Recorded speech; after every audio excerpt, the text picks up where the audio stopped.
Hello, good morning friends. So again I welcome you at Exceed YouTube channel where we provide the best knowledge to commerce student and other faculties. Okay friends, तो अपन बात कर रहे थे financial management की।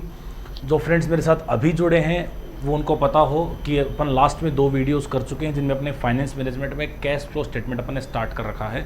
Cash flow statement का operating activities done हो चुकी है, थियोरेटिकल पार्ट हुआ है अभी तो, एंड कुछ नेसेसरी लेजर अकाउंट अपन ने प्रिपेयर करी है। तो फ्रेंड्स आज अपन कैश फ्लो स्टेटमेंट में फर्दर के जो पार्ट्स है वो अपन आज नोट डाउन करने जा रहे हैं, वो आज सीखने जा रहे हैं। तो be prepare, sale proceeds. Okay, तो चलो स्टार्ट करते हैं। तो आप सेकंड पॉइंट लिखो इसका, कैश फ्लो स्टेटमेंट का second part. Operating activity first step complete हो चुका है। Second we are going to learn cash flow from investing activity. Friends note down करना स्टार्ट करो। Cash flow from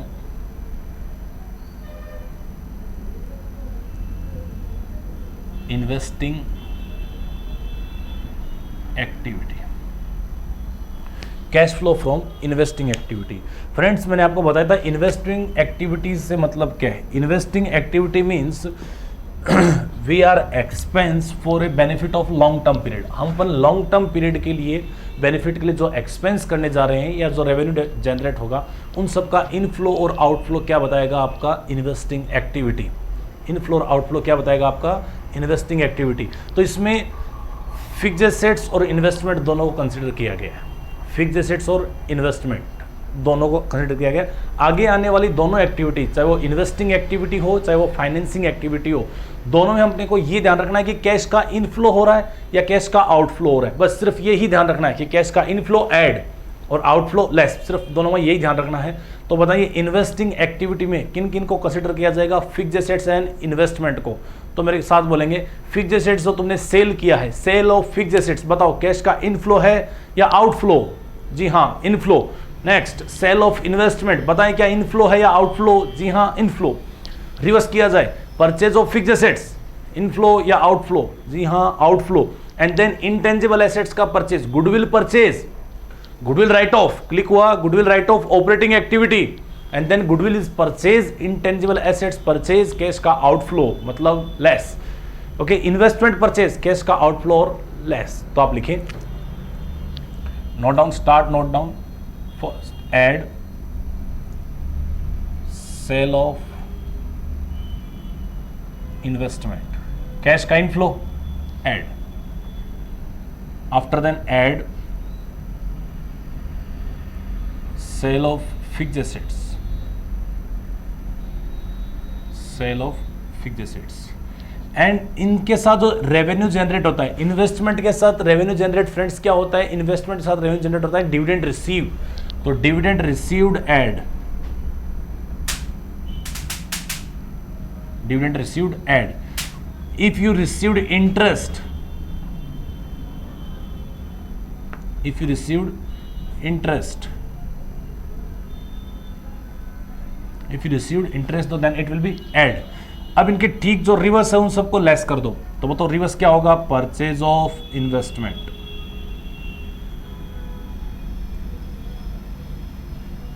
purchase of investment, than less purchase of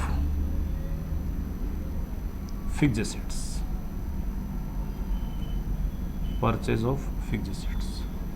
ये आप बताएगा आपका cash का इनफ्लो और आउटफ्लो फ्रॉम इन्वेस्टिंग एक्टिविटी। जी हाँ friends, ये आपका प्लस में आएगा तो इनफ्लो एंड माइनस में आएगा तो आउटफ्लो फ्रॉम कौन सी विच एक्टिविटी, इन्वेस्टिंग एक्टिविटी। तो सेकंड एक्टिविटी बहुत इजी है, सेकंड एंड थर्ड एक्टिविटी बहुत इजी। आपको सिर्फ ये ध्यान रखना है कि सिर्फ इन्वेस्टिंग एक्टिविटी में कौन कौन से आइटम इंक्लूड होंगे, which items are include in investing activity and which items are include in financing activity. की फाइनेंसिंग एक्टिविटी में कौन कौन से आइटम क्या होंगे, इंक्लूड होंगे। तो इन्वेस्टिंग एक्टिविटी में इंक्लूड होने वाले आइटम आप नोट डाउन कर सकते हैं। इन्वेस्टिंग एक्टिविटी में इंक्लूड होने वाले आइटम है fixed assets and investment. Okay, तो आप नोट डाउन करो फिक्स्ड एसेट्स एंड इन्वेस्टमेंट। तो फिक्स्ड एसेट एंड इन्वेस्टमेंट अगर सॉल्व आउट हुए तो ऐड मतलब कैश का इनफ्लो हुआ, और फिक्स्ड एसेट्स एंड इन्वेस्टमेंट अगर परचेज हुए तो कैश का क्या हुआ, आउटफ्लो हुआ। सर इनके साथ इनका जो रेवेन्यू जनरेट होता है ईच ईयर, हर साल ईयरली जो रेवेन्यू जनरेट होता है वो भी एड बैक किया जाएगा। तो इंटरेस्ट और लोन और इन्वेस्टमेंट के साथ क्या रेवेन्यू जनरेट होता है हर साल? सर डिविडेंड और इंटरेस्ट जनरेट होता है। Dividend and interest will be generate, तो जनरेट होता है तो वो हमारा क्या हुआ, कैश का inflow, and inflow will B क्या हो जाएगा, add. Complete, done. Okay, next third part आप नोट डाउन करें।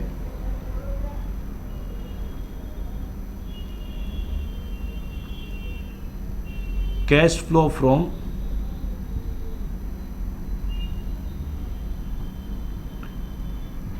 Financing activity, cash flow from financing activity. अब मेरे को फ्रेंड्स बताएंगे आपकी फाइनेंसिंग एक्टिविटी में कौन कौन से आइटम इंक्लूड होते हैं, which items are included in financing activity. The financing activities item are in form of shares, in form of debentures, in form of loan, in form of bond. Financing activity में शामिल होने वाले item कौन कौन से हैं? Share का issue करना फाइनेंसिंग एक्टिविटी का पार्ट है, जी हाँ, और शेयर दोनों टाइप के, इक्विटी शेयर हो चाहे प्रेफरेंस शेयर हो, लोन, डिवेंचर, बॉन्ड्स, ये सारे के सारे किसके आइटम है, फाइनेंसिंग एक्टिविटी के।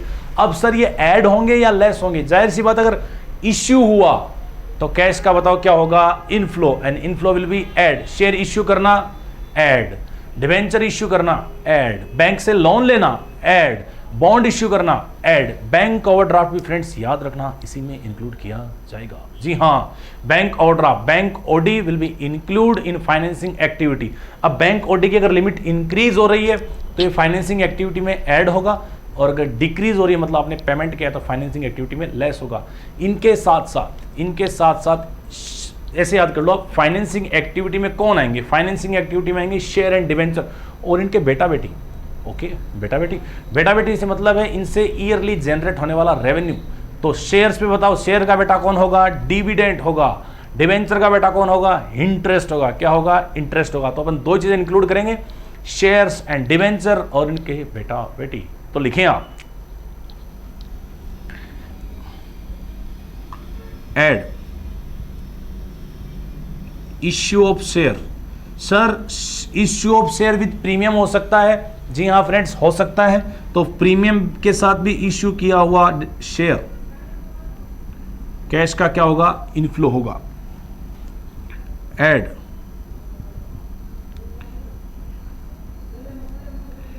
इश्यू ऑफ डिवेंचर्स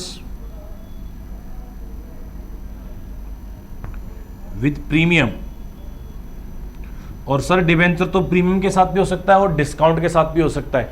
तो ऐड प्रीमियम, ऐड और डिस्काउंट भी, डिस्काउंट लेस। लोन टेकन या मॉर्गेज लोन, कैश का कोई भी इनफ्लो का सोर्स हो, चाहे फाइनेंसिंग एक्टिविटी का हो और मॉर्गेज लोन हो चाहे बैंक लोन हो। अब इनको लेस क्या करेंगे? सर इनका ठीक अगर रिवर्स होता है बॉस, अगर इनका ठीक क्या होता है, रिवर्स होता है, तो अपन इनको क्या करेंगे, लेस कर देंगे। तो फॉर एग्जांपल क्या होगा, redemption of preference share,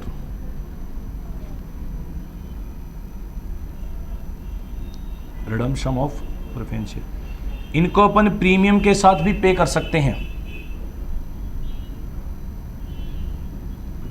redemption of share with premium, हम इनको प्रीमियम के साथ भी पे कर सकते हैं। ओके, आगे फर्दर नोट डाउन करो, टू बी कंटिन्यूड है फ्रेंड्स। ये इसके आगे ही है, इसके आगे लिखो आप, less redemption of debenture, redemption of debenture, और याद रखें डिवेंचर का रिडम्पशन भी एट प्रीमियम, एट पार और एट डिस्काउंट तीनों कंडीशन पे हो सकता है। Okay, less repayment of loan, repayment of loan या repayment of mortgage loan, and after that इनके रेवेन्यू जनरेट हर साल, तो क्या होता है, dividend paid on share, both dividend, चाहे प्रेफरेंस शेयर डिविडेंड हो चाहे इक्विटी शेयर डिविडेंड हो, लेस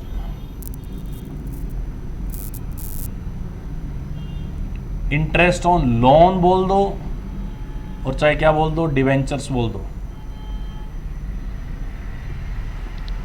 इसके साथ ही लेस कर दो अगर आपने बैंक ओडी को डिक्रीज करवाया है, बैंक ओवरड्राफ्ट लिमिट डिक्रीज, अगर आपने बैंक ओडी का ड्यूरिंग द ईयर पे करा है तो ये लेस होगा। और यहां पे आप ऐड में लिख सकते हो bank OD increase.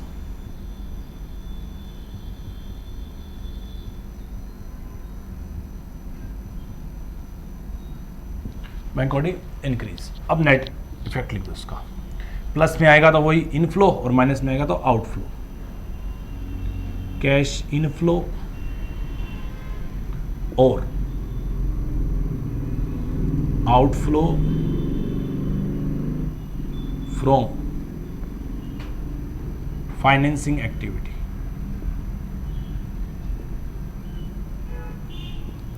Financing activity. अब अपन क्या करेंगे, देखो अभी दो एक्टिविटी तो अपन ने लिखी है, एक एक्टिविटी अपन पहले कर भी चुके हैं, तो ऑपरेटिंग एक्टिविटी कर चुके हैं, इन्वेस्टिंग एक्टिविटीज का फॉर्मेट आप दोनों के सामने है। तो फ्रेंड्स बताएं मेरे को कि इन्वेस्टिंग एक्टिविटी में क्या क्या इंक्लूड होता है। सर इन्वेस्टिंग एक्टिविटी में सिर्फ फिक्स्ड एसेट्स और इन्वेस्टमेंट आएगा, तो फिक्स्ड एसेट और इन्वेस्टमेंट में क्या आएगा सर, परचेज किया तो लेस और सेल किया तो ऐड, और इनके हर साल रेवेन्यू के सोर्स इंटरेस्ट और डिविडेंड रिसीव्ड वो सारे क्या हो जाएंगे, ऐड। सर फाइनेंसिंग एक्टिविटी में क्या आएगा, आप नोट डाउन कर सकते हैं आराम से। सर फाइनेंसिंग एक्टिविटी में क्या आएगा, फाइनेंसिंग एक्टिविटी में shares and debentures and loan आएंगे और इनके ईयरली जनरेट होने वाले इनकम के सोर्स आएंगे। Share issue add, debenture issue add, loan taken add, mortgage loan raise add.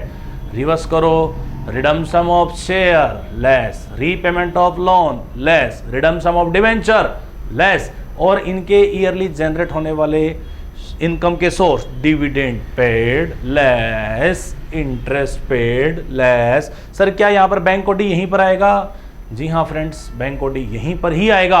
और बैंक ओडी की लिमिट अगर इंक्रीज होती है तो ऐड, और अगर बैंक ओडी की लिमिट डिक्रीज हो रही है तो उसे क्या किया जाएगा फ्रेंड्स, लेस किया जाएगा। ओके, आफ्टर दैट अपन क्या करेंगे, नोट डाउन हुआ आप सभी का।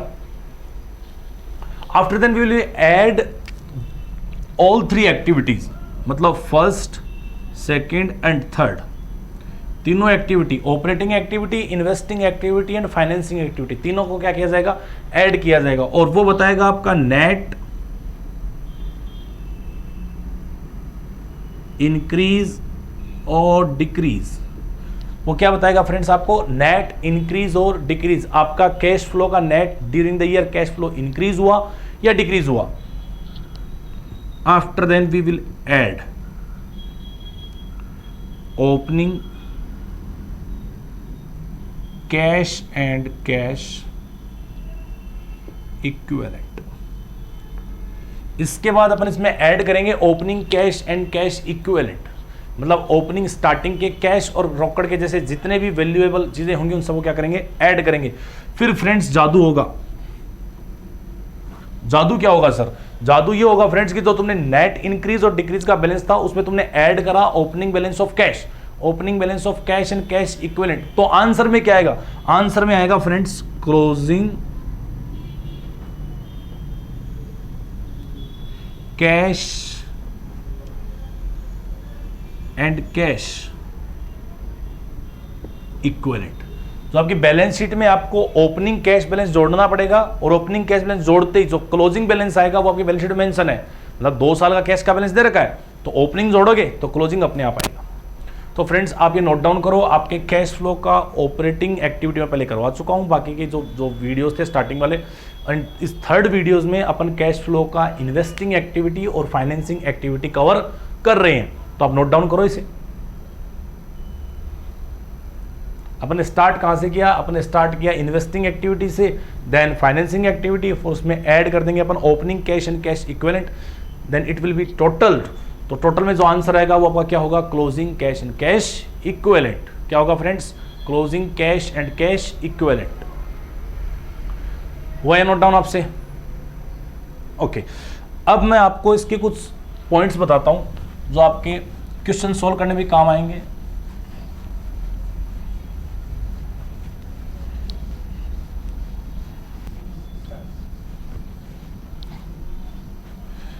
फ्रेंड्स अभी जब आपने लिखा opening cash and cash equivalent, तो कुछ बच्चों माइंड में आएगी सर ये ओपनिंग कैश एंड कैश तो समझ में आ गया, कैश बैलेंस, ये इक्विवेलेंट कैश इक्विवेलेंट क्या होता है? तो लिखो, आप नोट करके लिख सकते हो, note cash and cash equivalent include equivalents include cash balance, bank balance,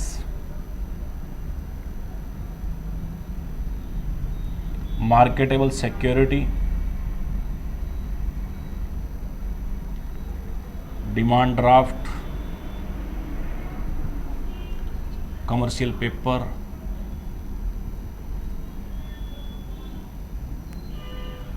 ये सारे के सारे cash and short term investment less than 6 month.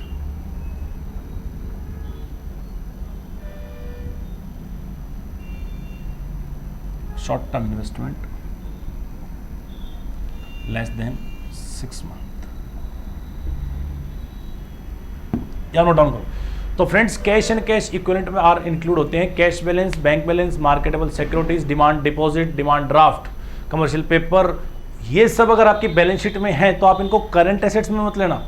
एक बात आप क्लिक करो, आपने ऑपरेटिंग एक्टिविटीज में लिखा था इंक्रीज और decrease in current assets and current liability, जिसमें आपने डेटर्स लिया, आपने स्टॉक लिया, आपने प्रीपेड एक्सपेंसेस लिया। फ्रेंड्स वहां पर कैश बैलेंस और बैंक बैलेंस मत लेना, नहीं लेंगे। क्यों नहीं लेंगे? क्योंकि फ्रेंड्स कैश एंड कैश, वो cash balance, bank balance, marketable security, these are include in cash and cash equivalent. वो सारे के सारे इंक्लूड किसमें होंगे? कैश एंड कैश इक्विवेलेंट में होंगे। नोट डाउन कर लीजिए आप।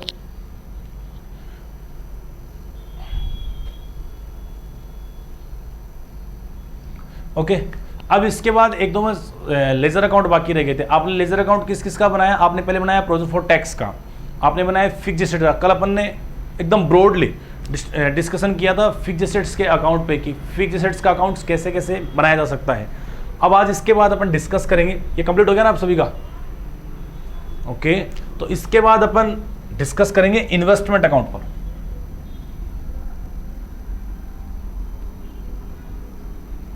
किस पर डिस्कस करेंगे? इन्वेस्टमेंट अकाउंट पर। बताओ इन्वेस्टमेंट बिजनेस की एसेट्स और all assets having which balance? Debit balance. तो एसेट्स का बैलेंस डेबिट, तो start with debit, to balance with D, opening balance and by balance C D, closing balance. तो investment account का opening balance to balance B D and closing balance by balance C D. अब बताएं अगर तुमने investment during the year purchase करा है तो entry क्या पास करेगा? Investment account debit to bank, investment account debit to bank. ये क्या हुआ? Assets purchase. ये क्या हुआ? Assets purchase. If you sold out investment, अगर तुमने इन्वेस्टमेंट को बेचा तो बेचने की बताओ एंट्री क्या होगी? Bank account debit to investment, posting क्या होगी? By bank, by bank, sale of investment, done. तो इन्वेस्टमेंट तुमने सेल आउट किया। अब सर इन्वेस्टमेंट सेल आउट करेंगे सर उस पर प्रॉफिट भी होगा, सर उस पर लॉस भी होगा। तो बताएं प्रॉफिट होने की entry investment account debit to PNL, to PNL, ये प्रॉफिट। और इन्वेस्टमेंट में अगर तुम्हें लॉस हुआ तो by PNL, this is loss.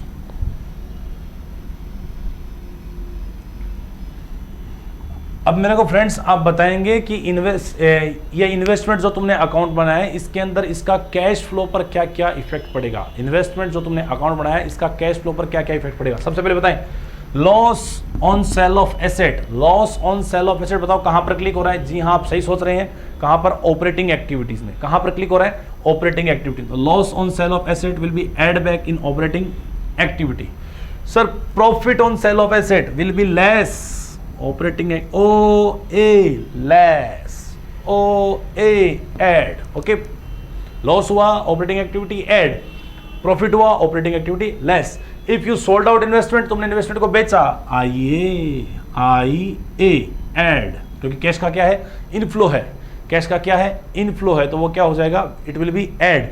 And अगर तुमने परचेज करा तो IA लेस, तो purchase of fixed assets, purchase of investment will be less.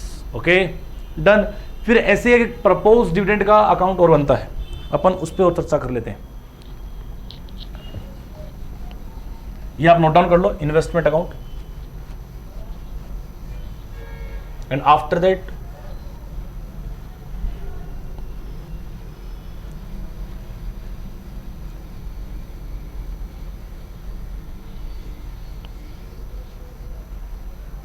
Okay तो आप बनाइए friends propose dividend account.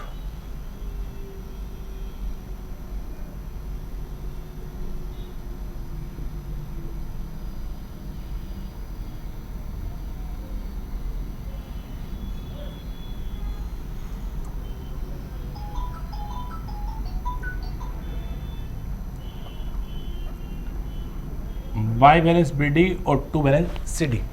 Propose dividend जो होता है वो बिजनेस की करंट लायबिलिटी होती है।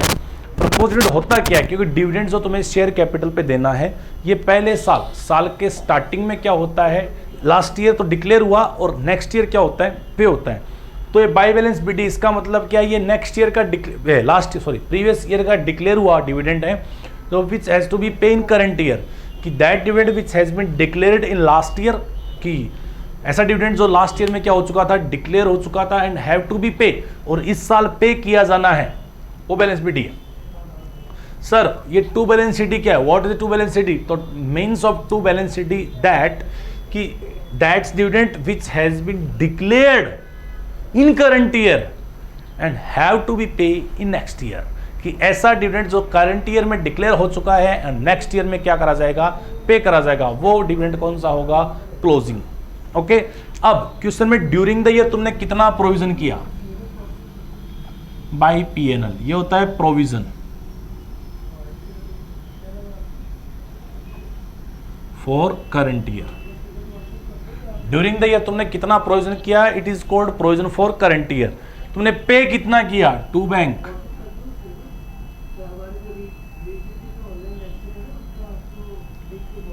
To bank paid in current year, paid in current year. तो by balance BD opening balance, to balance CD closing balance, provision maintain किया by P&L और टू बैंक पे हुआ। अब सर इनके इफेक्ट क्या पड़ेंगे, याद है तुम्हें, provision for propose dividend, operating activity add, and payment financing activity less. Dividend याद है, फाइनेंसिंग एक्टिविटी में शेयर का बेटा बेटी यही है, डिविडेंड जो पेड है वो लेस करेंगे और जो प्रोविजन है वो क्या करेंगे, ऐड करेंगे। अब सर आपको इन चारों में से तीन चीजें क्वेश्चन रहेगी, ओपनिंग बैलेंस, क्लोजिंग बैलेंस, ये काम it will be found in balance sheet, current liability, and provisions आपको एडिशनल इन्फॉर्मेशन मिल सकता है, या तो डिविडेंड पेड का मिल सकता है या प्रोविजन का मिल सकता है। जो तुमने प्रोविजन कराया है वो बाई P&L, जो पेमेंट कराया वो टू P&L, जो प्रोविजन कराया वो बाई P&L, तो डिफरेंस आ जाएगा पेड टू बैंक। अगर क्वेश्चन में कह रखा है कि dividend is paid that amount, dividend इस अमाउंट से पे किया गया है, तो प्रोविजन आ जाएगा balancing figure. Okay question rise होता है सर कि सर क्वेश्चन में न तो प्रोविजन दे रखा है और न ही पेमेंट दे रखा है। ओहो, अगर क्वेश्चन में न तो प्रोविजन दे रखा है और न ही पेमेंट दे रखा है तो भाई और बहनों क्या एडजस्टमेंट किए जाएंगे, ध्यान से सुने। ओपनिंग बैलेंस विल बी पे, लास्ट ईयर का डिविडेंड है उसे पे कर दिया जाएगा, एंड करंट ईयर का जो डिविडेंड है उसका क्या कर दिया जाएगा, प्रोविजन कर दिया जाएगा। क्या कर दिया जाएगा, प्रोविजन कर दिया जाएगा। तो आप नोट करके लिख सकते हो कि if there is no information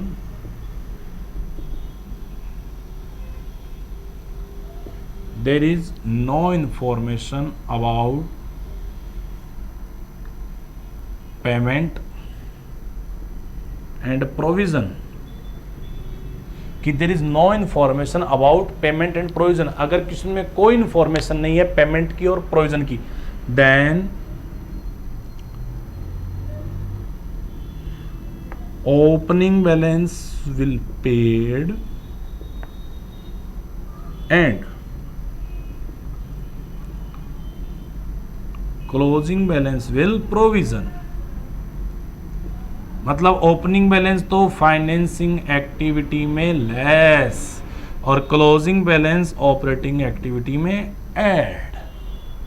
okay, आप हिंदी मीडियम वाले स्टूडेंट लिख सकते हैं कि अगर लाभांश के प्रस्तावित लाभांश के संबंध में कोई सूचना नहीं दी गई है तो प्रारंभिक शेष का भुगतान कर दिया जाएगा और क्लोजिंग शेष का क्या, अंतिम शेष का क्या कर दिया जाएगा, आयोजन कर दिया जाएगा। अगर प्रस्तावित लाभांश के संबंध में, प्रपोज डिविडेंड के संबंध में कोई सूचना नहीं दी गई है, देन प्रारंभिक शेष का क्या कर दिया जाएगा, भुगतान कर दिया जाएगा, और अंतिम शेष है उसका क्या कर दिया जाएगा, प्रोविजंस कर दिया जाएगा। ओके फ्रेंड्स, तो आपने कैश फ्लो वाले पूरा फॉर्मेट आपको अच्छे से लर्न हो चुका है, लेजर अकाउंट अपन बना चुके हैं। ठीक है फ्रेंड्स, तो अपन फिर अब जो नेक्स्ट वीडियोस जो होंगे वो आप नीचे जो लाइन चल रही है, आप एक्सीड के यूट्यूब चैनल पे आप कॉल कर सकते हैं, लाइक करें, सब्सक्राइब करें, एंड आप कॉल करके बाकी के वीडियोज जो फाइनेंशियल मैनेजमेंट के हैं वो आप यहाँ से ले सकते हैं।